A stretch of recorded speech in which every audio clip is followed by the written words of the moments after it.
Assalamualaikum warahmatullahi wabarakatuh. Oke guys, balik lagi bersama kita Perspektif Football Indonesia. Sekarang kita tag di tanggal 10 Juni, bener-bener pas habis Indonesia Jepang. dari tadi muka kita ya. Ini kursi kosong ya. Kursi Lupa lagi setup.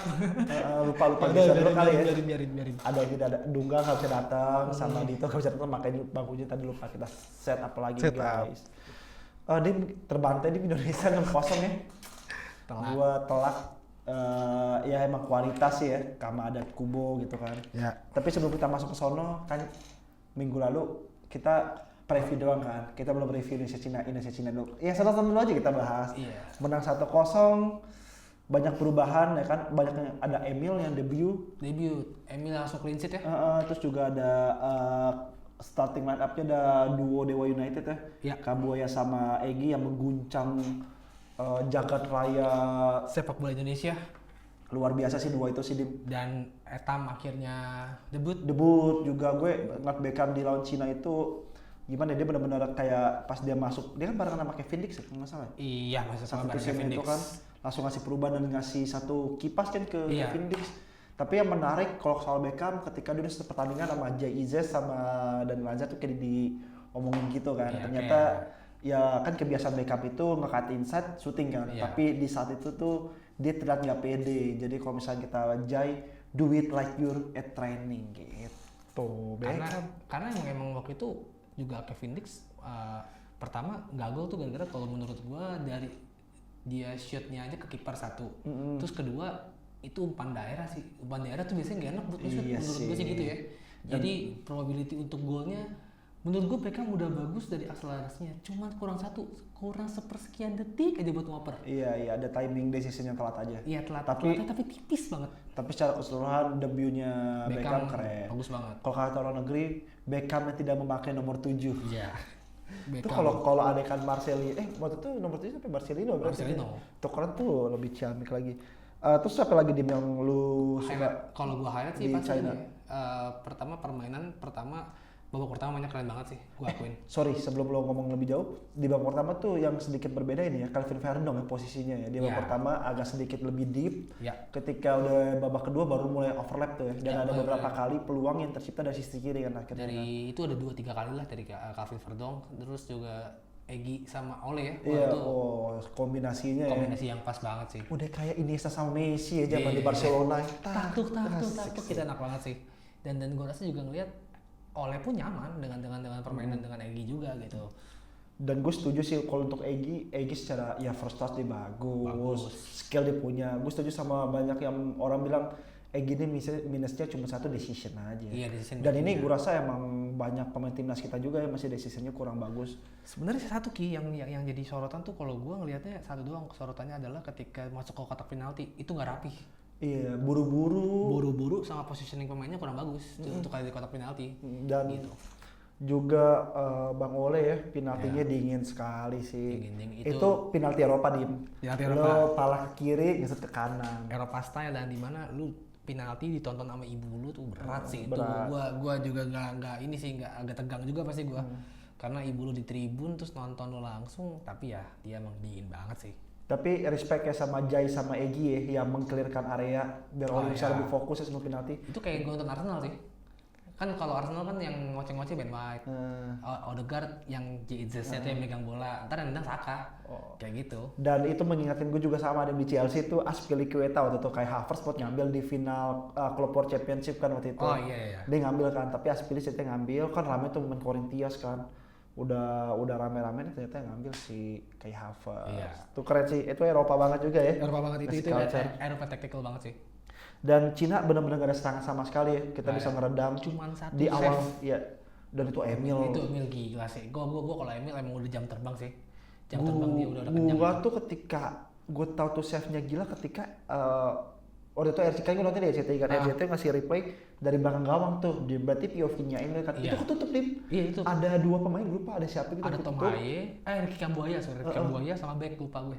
Jadi ketika tuh pemain Cina nge-capping ke kanan, bola belum kelihatan, pas dia nge-shoot udah deket baru tuh Emil kelihatan dan langsung jatuhin diri. Itu kan tipis banget kan sama garis gawang, dan handlingnya gila sih. Handlingnya kuat banget itu. buset kalau misalkan kipernya handlernya Onana tuh tepaknya ke dalam itu. Iya. Onana tepak ke dalam itu pasti nggak kuat tangannya. Terus juga ini ya siapa Yuning Zhang ya, yang golin gawang kita di leg pertama yang kayak Darwin Nunes nggak berkutik sama sekali, mati. Pelupesi seperti biasa ya silent killer di tengah, dia mampu meredam serangan-serangan atau build up dari Cina. Karena Pelupesi ini menurut gua pemain yang komplit dengan permainan yang simple sih. Bener. Simple banget, dia nggak banyak pegang bola. Iya. Pegang bola passing tuh Pelupesi itu. Dan buat Cina, gue bakal pakai peribahasa orang Indonesia sering pakai. Apa tuh? Lu masyarakat ada 1 miliar, masa nyari 11 pemainnya gak nemu? Kan kalau kita, masa orang Indonesia ada ratusan juta nyari 11 pemainnya susah. Itu orang Cina tuh 1 miliar. Lu masa dari miliar tuh. Starting 5, Cina sama India tuh. Ih, miliar lihat bolanya di mana? Ya kalau pingpong badminton beda lah ya. Beda lah ya, pingpong badminton sama bola aja bola. India kriket oke lah, unggul lah. Lo ada catatan lagi nih buat di Indonesia dan Cina? Paling ini ya, untuk decision making satu sama penempatan pemain di kotak penalti gue rasa harus dirapihin lagi sih, karena itu dalam momen krusial di mana Ole beberapa kali masuk dalam kotak, Egy masuk dalam kotak tapi nggak bisa ngambil keputusan yang tepat. Contoh misalkan Ole dapat bola, capping lagi, atau nggak Ricky Kamboya kemarin sempat ya, walaupun akhirnya Kakak Ricky respect, gila dia orang kuat banget, ngotot banget itu orang. Ricky Kamboya sampai dia bolanya mau out masih dikejar bolanya. Gue suka sama determinasinya sih. Determinasinya tuh emang tinggi banget gitu. Dan masih Calvin Verdong lah. Calvin Verdong favorit ya. Itu konsisten banget itu orang. Dia emang ternyata di kapten dia di NAC. Indonesia dia kapten. Kapten gue baru tahu tuh pas kemarin komentator itu ngomong, kaptennya gue nggak ngeh. Kapten NAC dia. Berarti ada banyak juga ya kapten si Bang Jaya vice kapten ya. Enggak, udah kapten utama. Udah kapten utama. Terus kalau di itu juga ada Kevin Dix, tapi vice kapten sih kalau Kevin Dix. Ya banyak lah leader timnas Indonesia juga ya. Iya. Terus kita udah, ya alhamdulillah kemenangan lawan China kan memastikan kita di round 4 ini ya kualifikasi Piala Dunia ya. Iya. Dan tibalah lawan raja terakhir. Lawan rajanya yang punya Asia, yang punya Asia. Gua ketika sebelum bertanding gue suka sama vibe dan hype-nya. Kecuali maaf, kita nggak usah masuk politik lah ya, soal kasus jam tangan itu masa komennya nanti aja kali ya. Jam tangan kayaknya di offer aja. Offer aja kayaknya itu nggak bisa ditayangin di sini. Ya pokoknya gue nggak tahu apakah itu berpengaruh ke konsentrasi atau enggak. Karena ya kita baru lolos playoff ke round berikutnya. Kalau kita lolos ke Piala Dunia, barulah kita berselebrasi kayak gimana juga bodo amat. Ngejengkang juga udah amat. Masuk ke pertandingan Dim, gua jujur respect sama supporter Indonesia yang ngepung Osaka sih. Karena di FYP TikTok gua warga Indonesia semua cuy. Ada satu video gua nggak tahu tuh siapa. Garuda Jepang ya. Garuda Jepang keren. Jadi dia kayak mau masuk KRL gitu. Gua kan kayak di Manggarai sih itu stasiun. Mereka pada ngecan gitu kan KRL lewat. Terus kebuka mereka masuk. Itu menurut gue gila, orang Indonesia emang militannya nggak bisa dibohongin sih. Dan dia juga ngeluarin tifo kan. Dan itu tifo Mohomoe keluarin tifo sih. Lo gila sih. Dan ya respect ya buat dan bahkan biarpun dalam tanda kutip kita kalah 6-0 tapi supporter kita nggak diem tuh keren. Ya, itu sampai menit terakhir masih ini loh. Indonesia itu keren, gue akuin. Jepang biarpun tanpa Mitoma, tanpa Minamino, tanpa Ayase Ueda, tapi lo mau masukin Kubo sialan. Sialan. Lu lawan Australia jadi pemain pengganti. Iya. Lawan Indonesia serius amat. Kenapa nggak lu susun lawan Australia tuh? Karena ada rumor dia nggak, kalau kalah bisa ini ya, peringkatnya bisa turun. Drastis bisa. Ini sekarang peringkat berapa dia? 15 ya? 15. Dan kalau kemarin lawan Australia kalah jadi sempat 17, nggak tahu sekarang berapa. Dan FII Jepang ini sampai sekarang masih posisi ranking FIFA tertinggi di Asia. Runner-up-nya Iran ini ya. Iran. Baru Korsel ya. Baru Korsel, habis itu baru Australia. Dan berarti kita itu berat. Kita berat banget sih. Boleh kita peringkat 4 boleh sih. Tapi kalau emang kita main fokusnya ke Piala Dunia ya sebenarnya nggak ada grup neraka, semua neraka. Iya. Gitu. Dan biarpun nggak ada Mitoma, nggak ada Minamino, modal Kubo sama striker Crystal Palace ini ya. Si Kamada kelihatan permainan Jepang cair banget. Itu maaf ya, kalau gue ngeliatnya inilah ketika orang yang mengurus sepak bola dengan baik dan benar melawan sepak bola, maaf banget, ini sebenarnya gak ada salahnya. Dengan cara yang instan, maksudnya kelihatan pemain Jepang teknis, dasarnya passing, bagaimana mereka first touch, ball controlnya, terus dia cara dribblingnya. Dan mereka, gue sukanya pemain Jepang dan bahkan sampai federasi, sampai pelatihnya itu dia bener-bener apa ya, bukannya lokal press sih jatuhnya guys. Ini emang sistemnya udah berjalan sih. Iya, sistemnya tinggal Eropa ngetik. sih, iya. Dia tinggal benar, ngetik doang. Setuju. Jadi Takefusa Kubo terus juga Mitoma itu kan lahir bukan dari apa ya, sebuah sistem yang dibangun 1-2 tahun, tapi kan udah berpuluh-puluh tahun kan yang Jepang udah bangun dari mulai eranya Nakata, Nakamura, Keisuke Honda sampai sekarang Mitoma sampai lain-lainnya kan. Tahun 98 dia udah masuk Piala Dunia pertamanya di mana dia JFA Federasi Jepang udah membenahi dari tahun 88 kalau nggak salah. Dan nyontek ke Indo. Nyontek ke Indonesia. Bagaimana cara membuat liga yang baik dan benar. Bahkan kalau nggak salah tuh Jepang sempat bikin 2 wilayah juga tuh Iya. ngikutin kita kan. Ternyata lebih efisien dan gue nggak tahu sekarang gimana penerapan J-League. Dan masuk ke dalam pertandingan lagi, gue ngerasa kita bukan gugup sih, kita kalah semuanya sih. Kalah kualitas, kalah mental, kalah dari segi individu, terus kalah juga dari segi taktik. Itu semua telak sih. Indonesia kalah jauh. Gua suka ketika timnas Indonesia udah pas kalah 2-0 tuh pemain kita berani buat naik buat ngepres.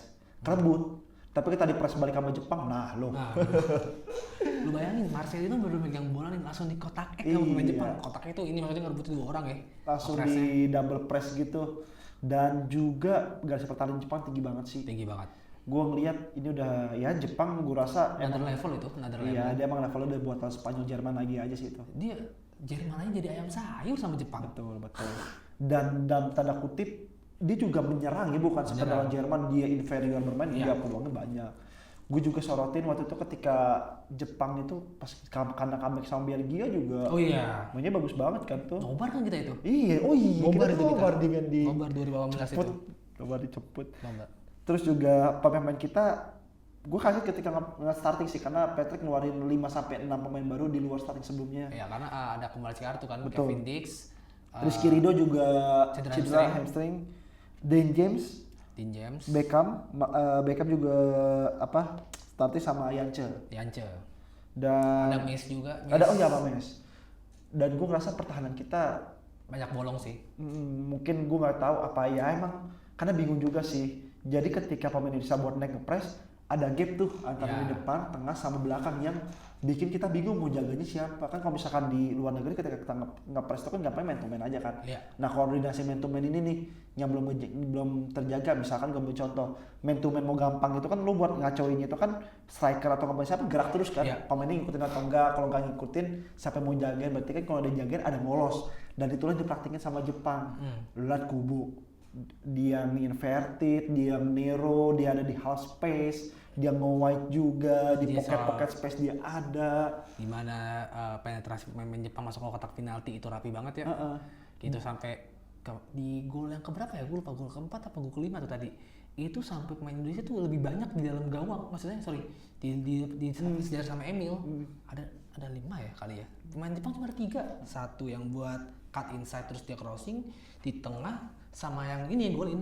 Akhirnya coming from behind gitu. Jadi gua rasa kalau misalkan untuk Indonesia lawan Jepang ini udah kalah mutlak dari segala sisi dan banyak bobolnya di lini belakang, maksudnya bolong ya, banyak bolong di lini belakang gitu. Setuju gue di lini belakang. Catatan gua buat nanti Patrick Kluivert, Thijs Pastor, DKK buat benahin itu bola atas sih, karena lawan kita di round 4 ini hobinya bola atas semuanya. Tim Timur Tengah. Badannya gede-gede ya, Gue nggak ngebayangin tuh nanti tuh belum actingnya. Iya, acting.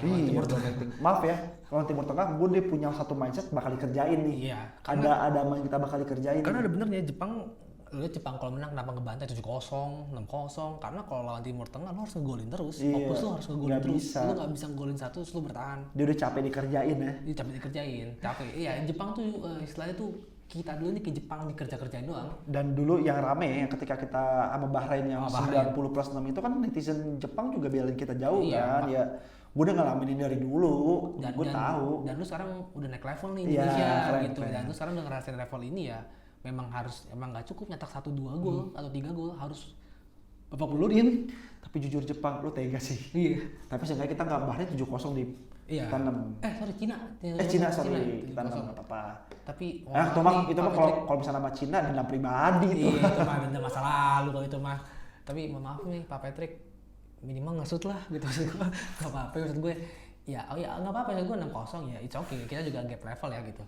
Masa cuman kayaknya buat nembus ke final third kayaknya bengek banget tuh. Gue rasa itu harus jadi evaluasi yang diutamakan ya. Bagaimana untuk bisa masuk ke final third atau ke end passingnya jelek-jelek banget sih. Karena end passingnya jelek bukan karena pemainnya nggak bisa passing, tapi emang udah keburu di-cut. Nah itu tuh harus cari celah tuh kalau ketemu lawannya kayak gitu tuh gimana gitu. Dan pemain kita tuh nggak pintar memanfaatkan half space sih. Jadi kita tuh kadang tuh diem aja. Kalau misalkan berdiri di pemain Jepang, dia begini nih gesturnya minta bola tapi nggak ngeliat kanan kirinya gitu. Ya, screeningnya kurang. Dan buat Yance ya yang apa Yakob ya yang Yakob, di cedera. baru masuk. Iya Yakob. Kevin Dix ya? Tadi kan Kevin Dix cedera. Yakob sampai ditanduk tuh. Semoga cepat sembuh sih itu. Yance karena punggung ya. Iya punggung. Gue ingat Neymar sih itu 2014 tuh disuntik sama Zuniga kan. Kevin Dix cedera lagi. Aja lawan Jepang. Jepang lagi nih Be. Di GBK juga lawan Jepang juga. Jepang dihajar sama Mitoma kan. Diincer banget ya. Nah terus lo dari Jepang ada yang mau komen gak nih? Gue kalau dari Jepang nggak ada yang gue komen secara spesifik. Tapi kalau dari Jepang gue rasa ada rasa terima kasih juga sih menurut gue. Dengan skor 6-0 ini lu mengajarkan memang levelnya segini di Piala Dunia. Iya, betul. Dan terima kasih buat Pak Hajime Moriyasu ya. Dia memberikan kayak oke, lo kan mimpi Piala Dunia nih. Nih gue kasih paham nih. Itu apa Mitoma si Minamino lagi ketawa itu kan dia di bench kan pas gol kelima kan dia di solo. Wenda lagi ketawa-tawa lagi pada nonton kayak. Terus Kubo pas gol kelima udah ketawa-tawa di bench. Maksudnya Moriyasu tuh ngasih tahu Patrick menyadarkan si Indonesia level lu kalau misalkan mau masuk ke Indonesia lu harus lebih dari ini. Iya.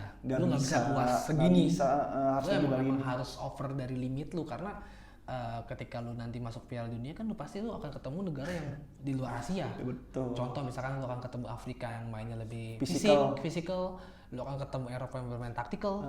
Belum lu akan bertemu lagi dengan Amerika Latin yang mainnya skill individual bagus banget dan kecepatan utamanya gitu loh. Jadi emang banyak patut berbenah karena Indonesia akan ketemu Qatar ya, pot 1 ya, antara Qatar dan Arab Saudi ya di round 4 ya. Tapi nanti gue penasaran round robin ini sih nanti tuan rumahnya mau siapa tuh gue masih belum paham penentuannya. Ya, Irak kan soalnya ini kan udah ngajuin Irak gitu. Karena kalau misalkan harusnya itu yang terbaik ya. Penentuan tuan rumahnya tuh kayak gimana sih gue nggak paham tuh kalau nanti tuh. Itu kalau kemarin setelah itu penentuan rumahnya itu kalau salah dari 3 atau 4 terbaik sih. Oh yang terbaik kan? Iya. Itu mencarinya kan. Terus juga si siapa ya? Takefusa Kubo tuh ngasih tahu nih ke winger-winger kalau nggak ke gelandang-gelandang Indonesia gini loh cara bekerja seorang gelandang papan atas tuh kayak gimana. Iya. Lo bergerak bahkan Kubo cara teknik megang bolanya aja tuh udah rata. Alumni La Masia gede-gedein Madrid di Sociedad sekarang settle. Gimana nggak akan nyang tuh Kubo? Dan gue paham ya pasti lini belakang kita capek tapi konsentrasi kita baru mulai udah hilang sih. Gol ketiganya Kamada itu headingnya nggak ada yang jagain buat crossingnya loh. Iya. Masa nggak ada yang nutup crossingnya? Jadi PR banget tuh lini belakang soal bola atas sih heading itu PR banget. Karena di round 4 nanti ini nih yang bakal keluar nih. Ini ya, yang bakal jadi PR. Wah, Qatar individual biasa aja. Lawan Bahrain kita kebobolan kan kandang Bahrain kan lewat gol set piece. Kemelut bahaya tuh. Itu. Jadi gua rasa Coach Patrick sama Coach Alex sih harus ini ya berbenah dari semua dari semua sih tactical, terus mentalitas pemain gimana nanti ketika ketinggalan 1 gol itu gak drop, terus juga yang gua harapin sih adalah end passing sih untuk menuju final third itu jadi karena mohon maaf banget sekali lagi nol shoot. Oke lah, lu off target gak masalah. Bener sih. Gua saya nol semua. Gue mencorotin juga itu doang. Tom Hai si Dim. Oh, iya. Dia umurnya berapa sih? 3 something ya? 30 kok pas 30. Ya gue paham sih. Si Pak Patrick harus bisa ngeramu juga nih apa mungkin Tom Hai ditaruh dari super sub. Iya. Karena terlihat kalau misalkan dia udah kecapek passingnya tuh udah kalau emang lagi top bagus banget tapi kalau stamina udah mulai habis lah tuh yang udah berasa. Tapi gue agak bingung tuh liat Tomai ini kan main di cuacanya dia ya dingin terus karena di Jepang itu musim panasnya aja bisa nyentuh 16 derajat tapi kita mah bagus sama main di Indonesia ya atau mungkin karena lawannya mungkin ya Jepang kali ya. Gue udah senang tuh pas hujan kan kalau hujan kan biasa kita lebih bagus kan. Lebih bagus gitu dan lini belakang juga banyak bolongnya itu jadi bolong itu bolong dari segi ini ya defensif sama bola atas sih itu fatal banget, jujur banget. Gue bukannya ngebanding-bandingin, cuman kalau misalkan tadi kiper nggak Emil, bisa lebih. Lebih dari 10-0. Bisa lebih. Itu Emil 0-0-nya menurut gue udah bagus banget loh.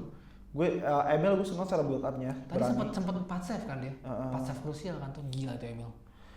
Terus juga buat Patrick gimana caranya kita kalau misalkan bermain di press, keluar dari pressing itu harus penting banget. Siapa orang yang bisa ngeluarin pressingnya? Gue ambil contoh kalau misalkan di Chelsea atau tim-tim Eropa atau Arsenal, biasanya dia punya satu gelandang yang bisa determinasi nge-carry bola gitu dari belakang depan. Arsenal ada Declan Rice. Di Chelsea ada Enzo Fernandez. Di Manchester City ada Kevin De Bruyne, Bernardo Silva, banyak lah. Kita butuh gelandang kita tuh yang bisa nge-carry bola, karena ketika lagi di press dia nih yang bisa ngalihin man to man markingnya nanti nih.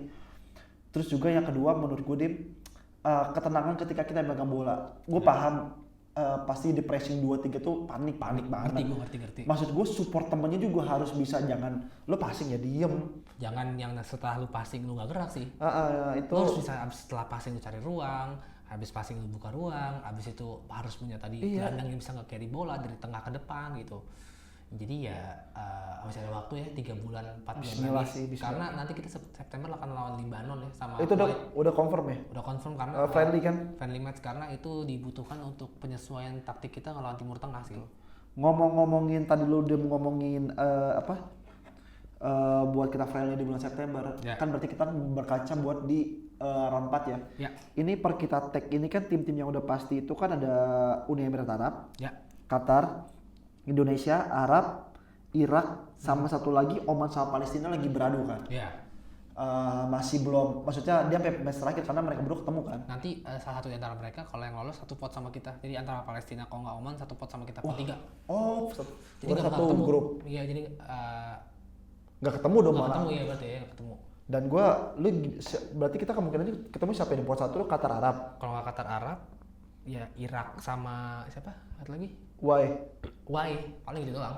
Ya gue sih berharap, Qatar masalahnya banyak actingnya, itu gue capek sih. Teman-teman gue coba mengingetin ya, dia juara Asian Cup kemarin. Dengan hat-trick penalti. 3-1 sih, emang hat-trick si penalti. Si Kribo tuh yang ngambil tuh, gue tahu. Iya, itu yang ngambil tuh. Jadi, dan dia back to back kan? Back to back. Dan ini ya, lawannya Timur Tengah, lu tau lah actingnya kayak apa.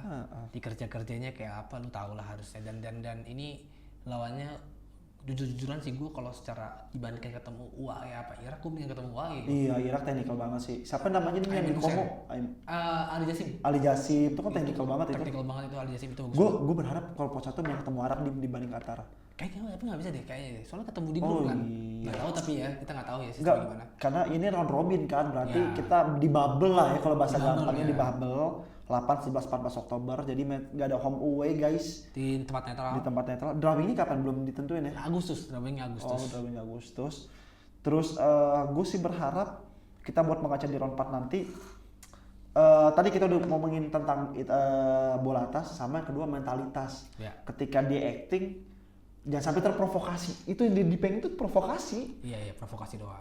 Mental kita terpecah. Terus yang ketiga menurut gua kita harus pede ketika jadi pemain Jepang gimana ya? Kalau Jepang sama Korea itu Asia Timur ya, Dim? Iya. Asia Timur itu bermain teknikal banget, benar kecepatan. Tapi kalau misalkan Timur Tengah tuh deep tuh, lu bakal sering banget ketemu one on one dan lu main body-bodyan atau kuat-kuatan dah tuh. Ya karena kalau misalkan di Timur Tengah itu kan lo akan ketemu yang badannya jauh lebih besar ya. Terus udah gitu besar tapi bukan yang krempeng gitu, tapi yang seret badannya gitu, yang dedek gitu. Jadi secara body apa segala macam lo harus bisa menang. Boleh ingetin buat teman-teman juga nih yang belum tahu, berarti nanti di round 4 ini peringkat kan ada 2 grup ya, 1-2-3, 1-2-3. Peringkat 1 sama 1 pasti lolos terbang. Langsung ke USA itu. Langsung USA atau Meksiko atau Kanada. Peringkat 2-nya masing-masing ntar diadu lagi. Diadu playoff-in dulu kan, dia kan ketemu berdua. Home away apa gimana tuh? Setahu gua 2 leg deh. Iya, tapi nanti diketemuin, nanti yang menang itu kalau nggak salah langsung berangkat ke sana, nanti yang ini yang kalah mental tuh playoff ribet yang tuh. ada CONMEBOL, ada Afrika. Kayaknya kita ketemu CONMEBOL sih, kemungkinan ketemu CONMEBOL karena kalau misalkan ketemunya CONMEBOL itu ada 3 kandidat, Peru, Chili, sama Venezuela gitu. Yang unbeaten Paraguay ya, bukan Peru ya. Paraguay 9 pertandingan. Yang lagi naik daun ya. Paraguay lagi mau nyegel 1 tiket otomatis. Tadi siapa? Peru, Venezuela, sama Chili. Venezuela mau bayarin utangnya juga nggak bisa, utangnya banyak ya. Gak jadi. Terakhirnya Dim nih kita udah review juga. Kalau kalah begini lemes ya. Lemes. Gini kita freestyle aja sih guys, guys gak ada. Ini sebenarnya gak ada materi tau. Iya, kita udah kayak udahlah kita tag aja daripada gimana. Gue calculate loss iya, calculate bantai enggak sih gue. Menurut gue 4-0 tuh gak ngebantai Dim pas lagi di GBK. Ya, tapi ya dari call tadi sih gue terakhir nih sebelum itu tuh gue sih 6-0 ya oke dengan skor. Iya. Pengalaman shootnya. Iya. Tapi Pak Patrick udah komen nih di konferensi pers ya, kekalahan ini bukan alasan. Bukan alasan udah. Tapi bagus sih dia nggak nyalain pemain itu bagus menurut gue. Dia juga koreksi diri dia masalah taktikal gitu. Pak Patrick kayaknya udah lebih vokal. Gue nggak pasti. Ya pelatih juga banyak sih yang vokal ada yang nggak vokal ya. Tapi gue ketika dia diri, hey duduk lagi itu lucu sih gue. Buat gue tuh lucu. Kayak hey duduk lagi. Terus juga apa lagi nih buat dipersiapin di round 4 nanti nih. Karena kita yaudah lawan Jepang kita tinggalkan 6-0 it is what it is. Jepang udah ngasih banyak pelajaran berharga buat kita. Udah sih kalau gue ada lagi gue juga cukup ini sih. Ya. Kalau menambah diaspora ntar dulu deh kayaknya. Mau siapa? Sekarang ya katanya. Iya nggak tahu sih gue tapi gitu. Nggak ini menurut gue sih ini dimatangin dulu sampai taktikal PU kita udah dapet cohesion dulu dah. Ya. Nanti dah kalau misalkan mau nambah, kalau misalkan amin juara, kita bisa terbang. Gitu. Mau yang roundnya sampai round terakhir kayak sampai round apa juga yang penting menang dah. Sama berarti kita berharap ketemunya nggak yang susah-susah ya. Di round 4 nanti. Sama ngomongin tadi negaranya, kita semua negaranya kaya ya. Iya. Kita doang. Gue boleh ada gak ya? yang minder gue pas lagi Emirat Arab, City. Mau ngomongin Qatar, PSG.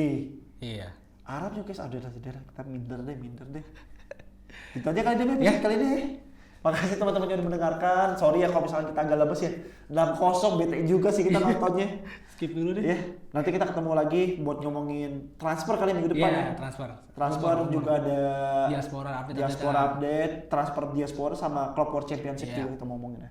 Thank you teman-teman yang udah ngarahin. Gue tutup. Assalamualaikum warahmatullahi wabarakatuh.